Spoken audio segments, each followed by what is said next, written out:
সলিডওয়ার্কসে একটা হলো section draw করার জন্য, যেটা আমি স্ট্রাকচারাল মেমরি হিসেবে আমি আমার লাইব্রেরিতে অ্যাড করব। তার জন্য প্রথমে আমি একটা পার্ট ফাইল ওপেন করলাম। পার্ট ফাইল ওপেন করে আমি এখান থেকে ইউনিটটা মিলিমিটার গ্রামের সেকেন্ড দেব এবং টপ প্লেনে একটা স্কেচ ড্র করব। স্কেচ ড্র করার সময় আমরা একটা সার্কেল সিলেক্ট করে এটার আউটার ডায়ামিটার দেব হচ্ছে 21.3 mm এবং আমার এই হোলো সেকশনটার থিকনেস হবে হচ্ছে 1.2 mm। তো 1.2 mm এর একটা অফসেট করব হচ্ছে আমি ভেতরের দিকে।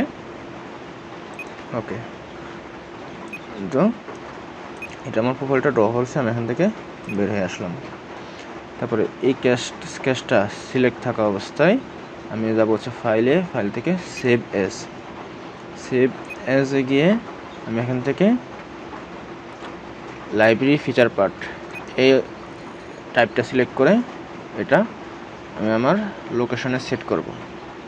ঠিক আছে, তো আমি আমার লোকেশনে চলে গেলাম। লোকেশনটা programme file, SolidWorks corporation, SolidWorks, তারপরে হচ্ছে ল্যাঙ্গুয়েজ ইংলিশ। এখন এখানে আমরা দেখতে পাচ্ছি আমি একটা ফোল্ডার তৈরি করছি, মাই কাস্টম প্রোফাইল। এটার ভেতরে আমি প্রোফাইলগুলো রাখবো। তো এটা হচ্ছে আমার লোকেশন এবং এর মেন টাইপ হচ্ছে আমার কাস্টম প্রোফাইল, আর এটার টাইপ হচ্ছে মাই প্রোফাইল। এবং এটার ভিতরে আমি আমার প্রোফাইলের নাম দিয়ে দেব হোলো সেকশন 21.3x1.2 নাম দিয়ে আমি এটা সেভ করলাম। দেখেন এখানে এল চিহ্নটা চলে আসছে, তার মানে এটাকে লাইব্রেরি পার্ট হিসাবে ক্রিয়েট হয়েছে। এখন আমি এটাকে ক্লোজ করে এখানে সলিডওয়ার্কসের অপশনে যাই। ফাইল লোকেশন থেকে এখানে ওয়েলমেড প্রোফাইল দেখতে পাবেন। এখানে অ্যাড বাটনে ক্লিক করে এই লোকেশনটা সেট করে দেবেন। ওকে, তো এখন ও জানে যে আমার এই লাইব্রেরি ফিচার পার্ট যেটা আমরা তৈরি করছি এটা কোথায় আছে।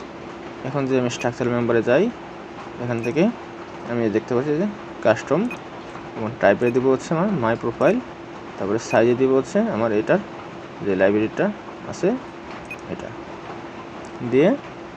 এখন আমি এই গ্রুপে যদি এই লাইনটা সিলেক্ট করি তাহলে এখানে এই সেকশনটা আমার চলে আসছে।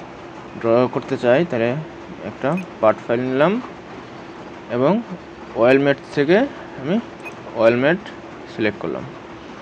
এখানে আমি একটা 3D স্কেচ ড্র করি, সিম্পল জাস্ট একটা লাইন আমি ড্র করলাম, যেটা হবে হচ্ছে 100 mm থিকনেসের। তো আমি এখান থেকে বের হয়ে আসলাম। এখন স্ট্রাকচারাল মেম্বার থেকে যদি আমি যাই তাহলে এই স্ট্যান্ডার্ডটা এখানে আমার শো করার কথা। তো এটা হচ্ছে আমার মেন ফোল্ডার থাকবে, তারপরে টাইপ থাকবে, তারপরে হচ্ছে আমার সাইজ বা ওই প্রোফাইলটা আমার এখানে থাকবে। তার জন্য আমি যেটা সেভ করেছি সেই সেভ ফাইলটা এইখান থেকে আমি এটা কাট করে নিব। কাট করে নিয়ে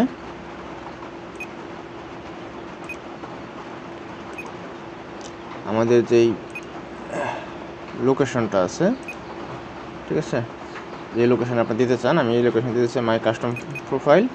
এর ভেতরে এটা হচ্ছে আমার স্ট্যান্ডার্ড টাইপ কাস্টম এবং হচ্ছে কাস্টমের ভেতরে টাইপ হচ্ছে মাই প্রোফাইল টাইপ এবং তারপরে হচ্ছে আমি এটা পেস্ট করে দিলাম পারমিশন হিসাবে।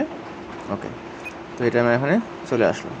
এখন হচ্ছে আমার এই যে মেন ফোল্ডার যেটা মাই কাস্টম প্রোফাইল, এইটা